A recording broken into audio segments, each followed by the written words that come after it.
Numéro 174, cet immense bonheur.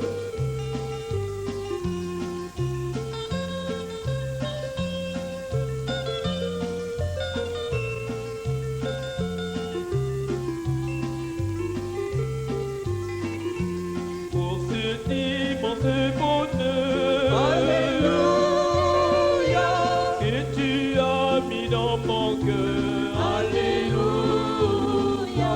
Je veux te chanter, Seigneur. Alléluia, Oui, Jésus est mon sauveur. Alléluia,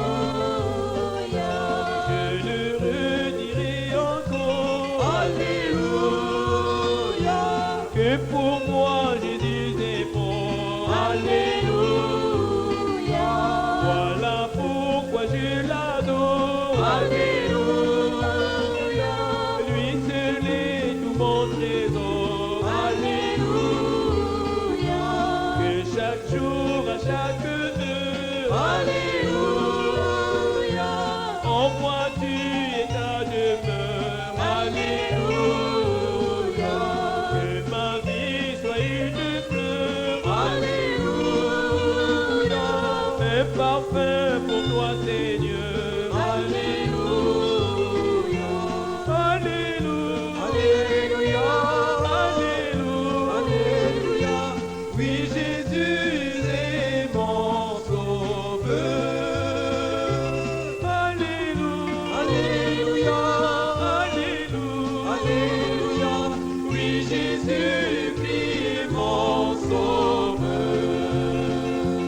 Que chaque jour, à chaque heure, Alléluia, en moi tu es ta demeure. Alléluia, Que ma vie soit une fleur. Alléluia, Un parfum pour toi, Seigneur. Alléluia, Alléluia. Alléluia, Alléluia. Alléluia, Oui, Jésus est mon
241, crois seulement.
De Dieu.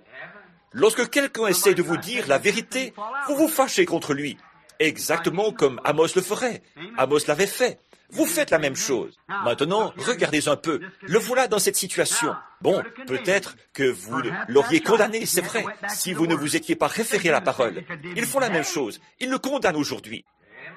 Et si vous, les femmes, qui êtes ici, et ici aussi, oui, pourquoi ne pas examiner par la parole votre idée d'avoir les cheveux coupés pour voir ce qu'il y est dit? Voyez?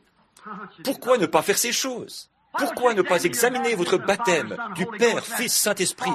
Cette fausse prétendue Trinité, alors que ce n'est rien d'autre que 3 fonctions d'un seul Dieu, que des titres. Père, ce n'est pas un nom.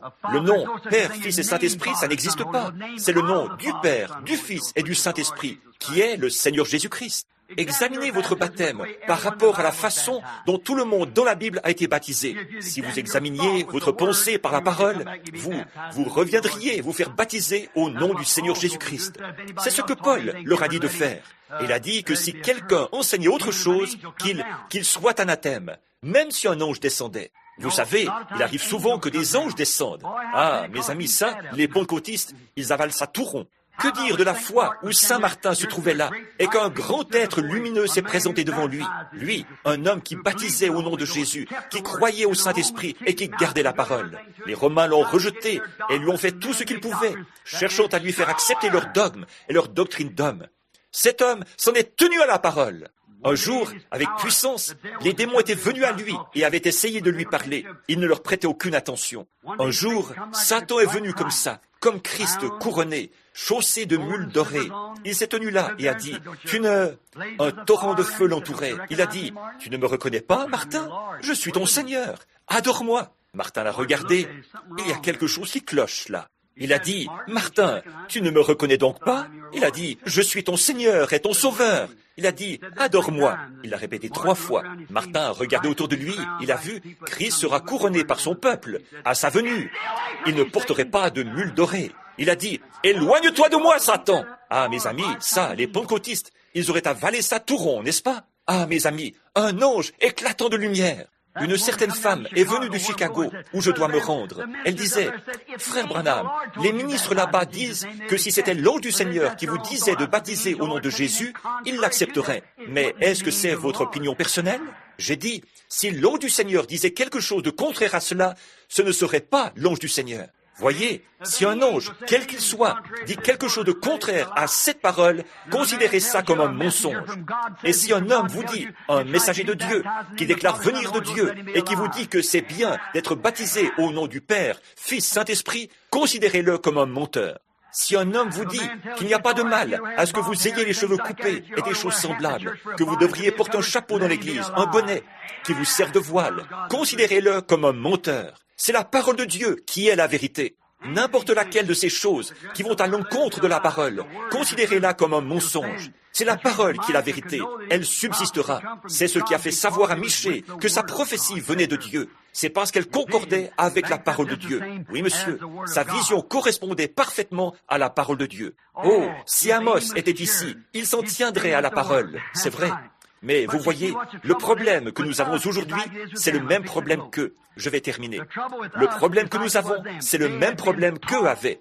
Les enseignements qu'ils avaient reçus ne reposaient pas sur le fondement. Jésus a dit, par vos traditions, vous avez annulé l'effet de la parole de Dieu. Et ce faux baptême, ce faux signe qu'on a reçu le Saint-Esprit, certains disent, donnez une poignée de main. Certains disent, parler en langue. J'ai entendu des démons parler en langue et donner des poignées de main aussi. Oui, monsieur, ce n'est pas un signe de cela. Maintenant, tout ce genre de choses, toutes ces choses, vous voyez, vous vous écartez de la parole de Dieu pour enseigner ces traditions. C'est vrai. Alors forcément qu'il vous ramènerait à la parole. Mais nos enseignants aujourd'hui ont apporté aux gens des enseignements qui ne reposent pas sur le fondement, la parole de Dieu. Maintenant, écoutez bien, c'est ce qu'ils avaient fait là. C'est ce qu'Amos leur disait. Le Dieu que vous prétendez connaître, c'est lui qui va vous détruire. Donc, on leur a apporté des enseignements qui ne reposent pas sur, quoi? Le fondement de la foi qui a été transmise aux pères pentecôtistes une fois pour toutes. Oui, la Bible.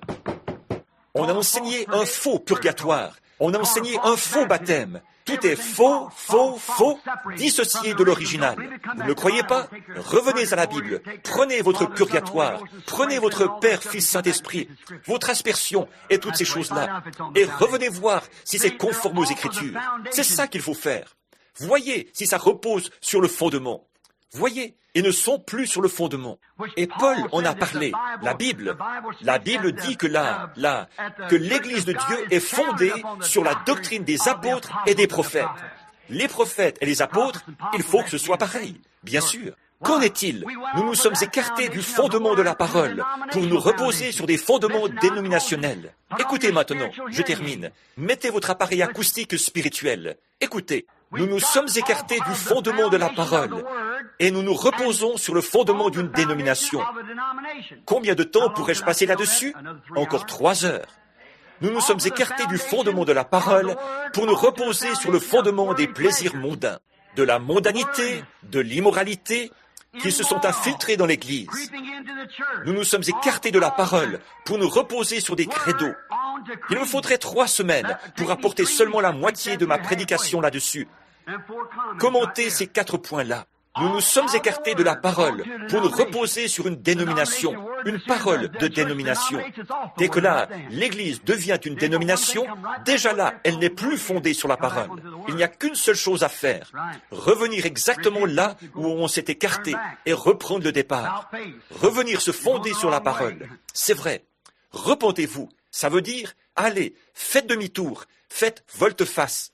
Vous allez dans la mauvaise direction. Très bien. Une dénomination de plaisir.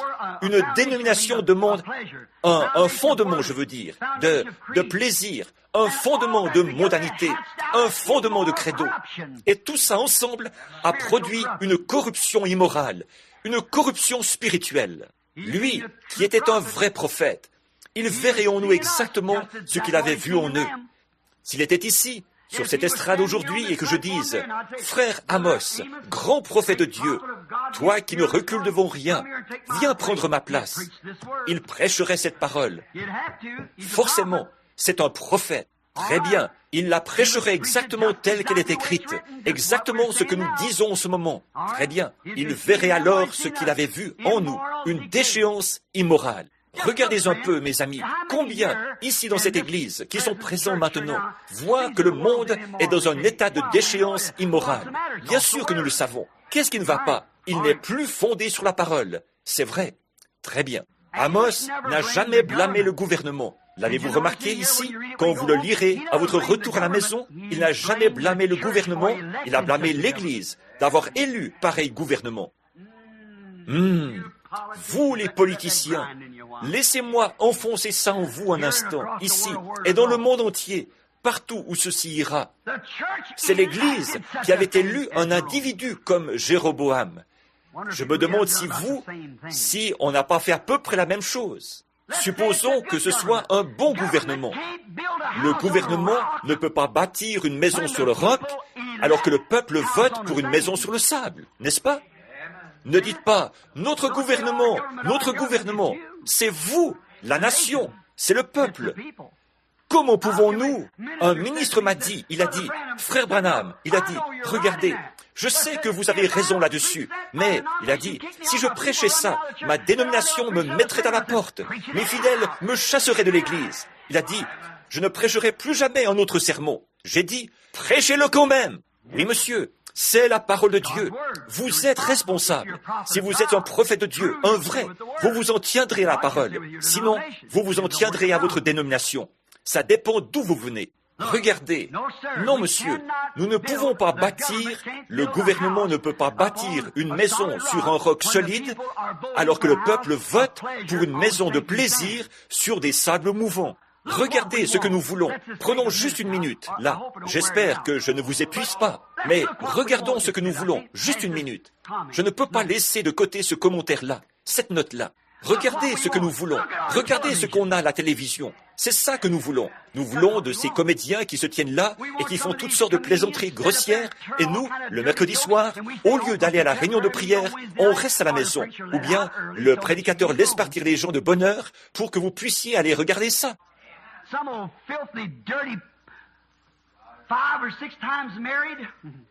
Une espèce de dégoûtante, impure, qui s'est mariée 5 ou 6 fois, une prostituée, qui fait des plaisanteries grossières, habillée sexy et qui fait n'importe quoi. Et vous aimez ça plus que la maison de Dieu? On voit par là quelle sorte d'esprit est en vous. C'est nous qui consentons. Nous, le peuple. Si le peuple de ce pays adressait des lettres à notre gouvernement, disons que 100 millions de lettres arrivent d'un coup au gouvernement. Arrêtez ces émissions dégoûtantes. Ils seraient obligés de le faire. C'est nous, le peuple. Mais nous, le peuple, nous voulons la souillure. Alors, c'est ce que nous avons. Regardez ce qu'on a comme émission de radio. Oh là là, on a transformé Rocher des Âges en twist. Oui, vieille croix rugueuse en swing. Et on danse le rock'n'roll là-dessus. La vieille croix rugueuse? Mais oui, certainement. C'est ce qu'on a à la radio, à la télévision. Tous les, avec, il n'y a pas longtemps, ces cerceaux, ces petites filles, en tout, c'est l'immoralité à son summum. C'est ça qu'on aime. C'est commodité par quoi? La bière, le whisky, les cigarettes, l'argent de la nation. Qu'est-ce qu'ils font? L'argent des impôts qu'ils devraient payer au gouvernement, ils l'utilisent pour payer les émissions sales, dégoûtantes, qu'ils diffusent à la télévision. Autrefois, les pentecôtistes n'allaient pas voir ces films sales, dégoûtants, quand ils étaient présentés au cinéma. Le diable vous a bien eu. Il a placé la télévision dans votre maison. La voix d'un vrai prophète est très rude. Mais tenons-nous-en à la vérité. Oui, monsieur. Regardez nos panneaux publicitaires. Des femmes qui sont là, une cigarette à la main, chaque petite Jézabel du pays. Je suis allé à... L'autre jour, j'ai vu une chose étrange. Une femme est passée chercher ses enfants à l'école au moment où je suis allé chercher les miens. C'était la seule qui n'était pas en short, et il faisait un froid glacial. Elles avaient toutes une cigarette. Dès qu'elles arrivent là et qu'elles s'arrêtent, si elles n'ont pas déjà une cigarette, tout de suite, elles en allument une. Et, tu vois, comme je me la coule douce, en tenant la main à l'extérieur de la portière comme ceci, la cigarette à la main. Et si on dit quelque chose à ce sujet, oh, elles explosent, c'est sûr. Si on disait quelque chose à Ricky ou à Elvis ou à un de ceux qui se trouvent là, ils vous tireraient dessus et le gouvernement les défendrait parce qu'ils ne sont que des adolescents. Oh, ce n'est pas grave. Ils n'ont pas compris. Ce sont des adolescents. Fermez les yeux là-dessus. Maintenant, vous voyez ce que ça implique d'être un vrai prophète. Quelle est sa voix? Regardez ces rêveurs dépravés dans les églises, eux et leur dénomination. Ils sont prêts à vous tirer une balle dans le dos. La seule chose qui les en empêche, c'est la miséricorde de Dieu, jusqu'à ce que le message ait été diffusé. Le diable vous tuerait s'il le pouvait. C'est vrai. Mais le message doit être diffusé. Moi, l'Éternel, je rétablirai. C'est vrai. De ces pierres, je peux les susciter. C'est vrai. Très bien. Nos films, nos panneaux publicitaires, nos pécheurs amateurs de plaisir, qui se disent chrétiens, des gens qui se disent chrétiens, ils aiment le plaisir, ils ont soif de luxure. Les femmes portent des vêtements indécents, les hommes les regardent, ils les sifflent, ils se disent chrétiens, et ils sortent. Eh bien, ils ont même, c'est quelque chose qui marche fort en Floride, en Californie, où ils ont maintenant de grands clubs. Tous les hommes se réunissent et jettent leurs clés dans quelque chose. Et les femmes vont ramasser une des clés là-dedans. Et voilà, son propriétaire l'emmène chez lui, c'est sa femme. Ils vivent ensemble pendant une semaine, puis ils reviennent et jettent la clé, leur clé de nouveau là-dedans. Voyez, ce sont des clubs. Des enfants bâtards et tout le reste. Les cochons se dévorent entre eux. Les chiens se dévorent entre eux. Qu'est-ce qui ne va pas? C'est parce qu'ils ont abandonné la parole. Elles ne savent pas ce que c'est que la décence. Elles sont là, vêtues d'une petite robe moulante. Et ce genre de choses-là. Et des hommes les convoitent. Et elles pensent qu'elles sont décentes. Il se peut que vous n'ayez rien fait de mal, ma sœur. Mais je vais vous dire une chose. Vous êtes un instrument du diable. Et au tribunal du jugement, ainsi dit le Seigneur, vous aurez à rendre compte d'avoir commis adultère. Et votre âme sera perdue. Pourtant, vous savez à quoi vous en tenir. En tout cas, maintenant, vous le savez. C'est vrai. Tout notre système est corrompu et pourri. C'est notre peuple. C'est ça qu'ils veulent. C'est comme l'homme bon de la maison. Mais si un homme était l'homme bon de la maison, vous qui blâmez votre gouvernement, C'est à cause de ça que les garçons de chez nous se retrouvent là-bas et qu'on en fait de la chair à canon. C'est vrai, c'est à cause de notre propre corruption. Si nous aimions le Seigneur et servions le Seigneur et que nous élisions le genre de gouvernement qu'il faut et tout, ce serait un endroit merveilleux, c'est vrai.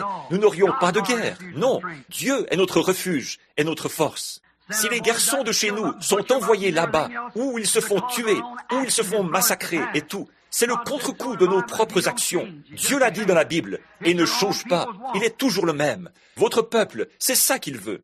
C'est comme l'homme bon de la maison. Mais s'il est effectivement un homme bon, il veut faire ce qui est bien. Il veut vivre pour Dieu. Et il a une famille qui aime le plaisir et l'immoralité. Qu'est-ce que cet homme va faire?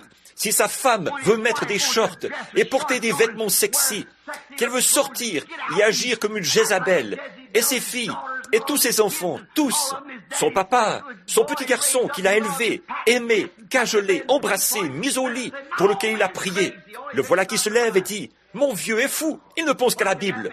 Qu'est-ce que cet homme-là peut faire quand il a une famille pareille ?»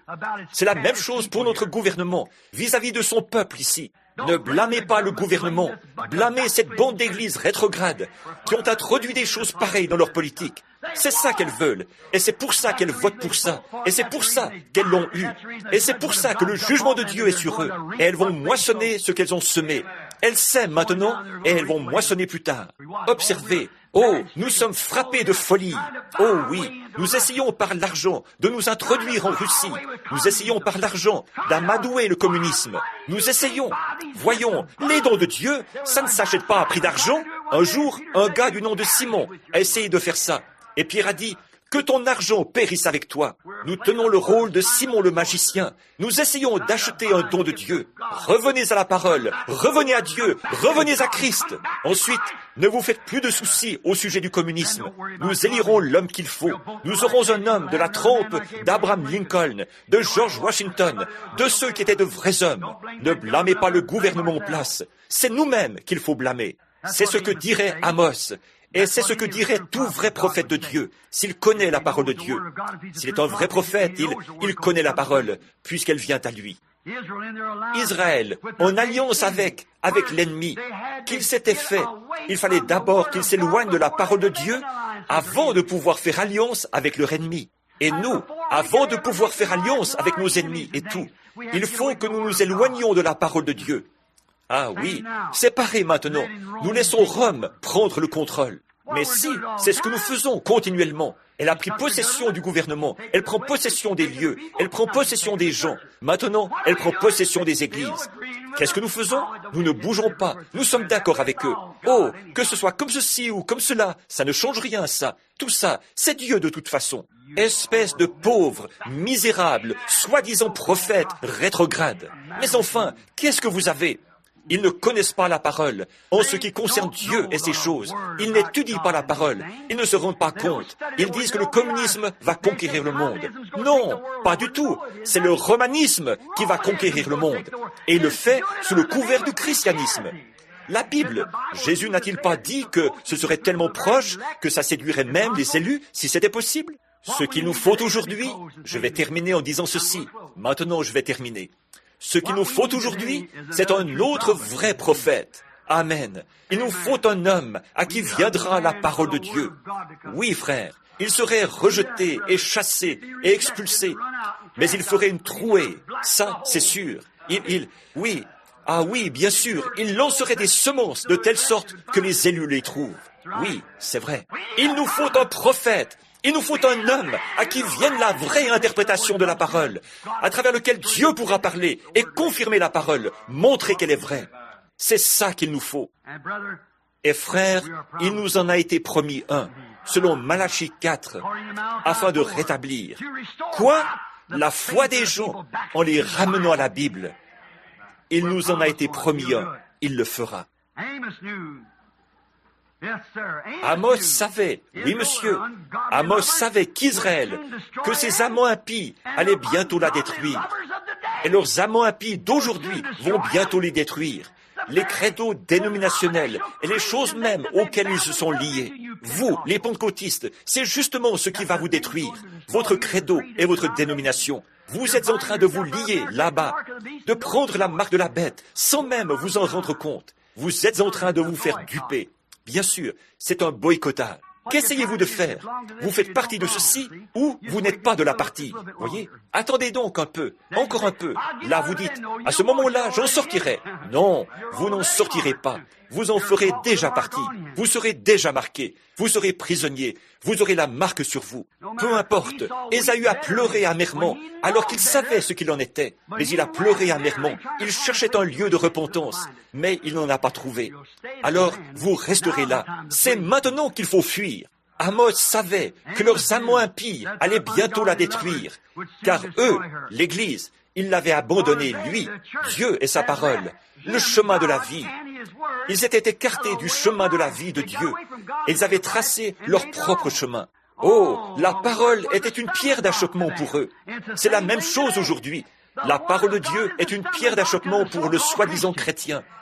Parlez-lui du baptême d'eau au nom de Jésus-Christ. Parlez-lui du Dieu saint. Celui qui fera, eh bien, ils disent, eh bien, nous avons le Saint-Esprit. Alors, pourquoi avez-vous toujours les cheveux coupés? Pourquoi baptisez-vous toujours au nom du Père, Fils, Saint-Esprit? Pourquoi croyez-vous toujours à ces autres choses que vous croyez? Et agissez-vous comme vous le faites? C'est la preuve. Vos fruits le démontrent. Jésus a dit, c'est à leurs fruits qu'on les reconnaît. Oui, voyez, c'est la preuve que vous parlez de quelque chose dont vous ne savez rien. Oui, monsieur. Oui, si Amos était ici, il s'élèverait contre leur système. Le savez-vous? Maintenant, avant de terminer, je vais lire un verset. Le verset 8 du chapitre 3. Lisons. Le lion a rugi, qui ne serait effrayé? Le Seigneur a parlé, qui ne prophétiserait? Écoutez, maintenant pour conclure, je voudrais dire ceci. Je suis désolé de vous avoir retenu une demi-heure de plus. Mais regardez, je voudrais dire ceci. Je suis un chasseur. Je chasse. Je suis heureux que Dieu m'ait donné quelque chose comme ça. L'autre jour, quand le fusil a explosé, je suis retourné là-bas tout de suite pour voir si je pouvais toujours tirer. Je ne veux pas me laisser effrayer par ça. Si j'avais un accident sur la route, je n'arrêterais pas de conduire une voiture. Si, en marchant sur le sol, je trébuche à cause du tapis et que je sois projeté par la fenêtre, je n'arrêterai pas de marcher pour autant. Voyez? Non, non. Dieu m'a donné une activité saine. Ça, c'était Satan. Ce n'était pas Dieu. Voyez, c'était Satan. Maintenant, j'en connais l'application spirituelle. Nous sommes 3 dans cette salle, en ce moment, à savoir ce que c'est. Et ça vous ferait dresser les cheveux sur la tête. Mais je ne le dirai à personne. Voyez, il n'y a que ces 3 personnes-là, en guise de confirmation. Maintenant, tout est en ordre. Tout. Dieu était au courant de tout ça, et il m'en avait prévenu. Et tout le reste. Et nous le savons. C'est un peu ma faute. J'y ai été pour quelque chose. À un moment donné, j'ai pris la défense d'un homme, alors que je n'aurais pas dû le faire. J'aurais dû le secouer comme un prunier, voyez? Et au lieu de le faire, alors c'est moi qui ai dû payer pour ça. Et donc, alors nous, ça ne fait rien. C'est moi qui suis en cause. Et maintenant, c'est pardonné. Nous allons de l'avant, voyez? Oui. Amos, ce verset 8. Si un lion rugit, qui ne serait effrayé? J'ai chassé dans la jungle africaine. J'ai été là où il y avait des lions. C'est le roi des animaux. J'ai passé la nuit dans la jungle. J'ai entendu les cris rauques, et les hyènes, le rire, et les hurlements, et les différents animaux. Quand certaines de ces hyènes se mettent à crier, franchement, c'est à vous glacer le sang dans les veines. Et il y a aussi les léopards, et les gémissements, et tout le reste, et les scarabées, les singes, les babouins, et des glapissements, et des cris rauques par milliers de milliers. Partout, en marchant, on entend toutes sortes de choses qui se passent. Mais quand un lion rugisse, même les scarabées se taisent. C'est un silence de mort. Il ne bouge plus. Qu'est-ce? Le roi a parlé. Amen. Si un lion rugit, qui ne serait effrayé? Quand Dieu parle, qui peut s'empêcher de prophétiser? Quand Dieu parle, le prophète s'écrie. Vous savez ce que je veux dire. Le vrai prophète s'écrie. Mes amis, il a parlé. Alors, que chaque créature de son royaume prenne garde à ce qu'il a dit. Si un lion peut reconnaître que quelque chose ne va pas, quand il rugit, tous les membres de son royaume se taisent. Ils écoutent. Même les petits scarabées, ils font quand même partie du royaume de ce lion. La hyène, avec son cri perçant qui vous glace le sang, elle se tait. Cet éléphant qui est là, capable de saisir un lion et de le faire tournoyer avec son « oui, oui ». Mais qu'un lion rugisse, il se taira et ne bougera plus. Le buffle cafre, qui est capable de renâcler, on dirait qu'il pourrait faire sortir du feu de ses naseaux. Un lion qui lui sauterait dessus, ça ne lui ferait même pas mal. Le rhinocéros, avec sa cuirasse de 7 tonnes, ses cornes qui peuvent transpercer et son gros museau. Qu'un lion rugisse, il s'arrête net. Qu'est-ce qu'il y a? Son roi a parlé. Voyez, il veut entendre ce qui va être dit. Et quand Dieu parle, le prophète s'écrie. Alors que son royaume prenne garde à ce qu'il est en train de dire. Dieu a parlé. Que chaque créature de son royaume écoute ce qu'il est en train de dire. Prions.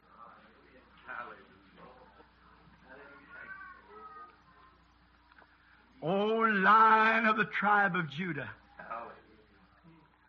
lion de la tribu de Juda, lève-toi et rugis. Tu es en train de rugir en ce dernier jour. Tu plisses les yeux, tu regardes en bas. Tu vois le péché de cette nation soi-disant chrétienne et de ce monde. Tu vois le péché de cette nation qui, pourtant, a été rachetée par un sang précieux. Tu vois que les dénominations sont en train de fouler aux pieds ta parole. Tu vois que les faux prophètes montent. Ils nient la vérité de Dieu. Rugis, ô lion de Juda, que tes prophètes s'écrient. Quand Dieu parle, qui peut s'empêcher de prophétiser? C'est la parole de Dieu qui sort de la Bible et qui monte dans le prophète. Comment peut-il se taire? S'il le faisait, il volerait en éclats. Ô Dieu, que ton prophète rugisse, Seigneur. Fais entendre le rugissement de ton message, ô Dieu, et que chaque créature de ton royaume prenne garde. Qu'elles s'arrêtent, que les femmes s'arrêtent et s'examinent. Que les hommes s'arrêtent et s'examinent. Que chaque prédicateur qui écoute cette bande s'arrête et s'examine. Car le lion de la tribu de Juda rugit. Et la vraie parole qui vient au prophète proclame et crie.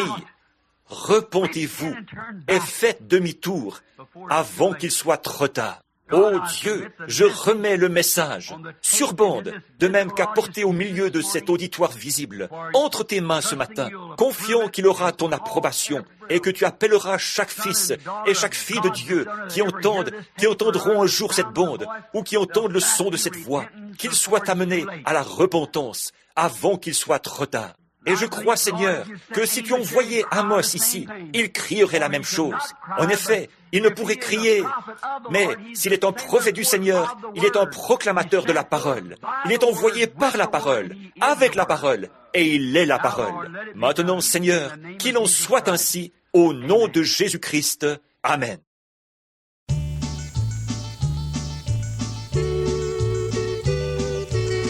Cantique numéro 53. J'abandonne tout.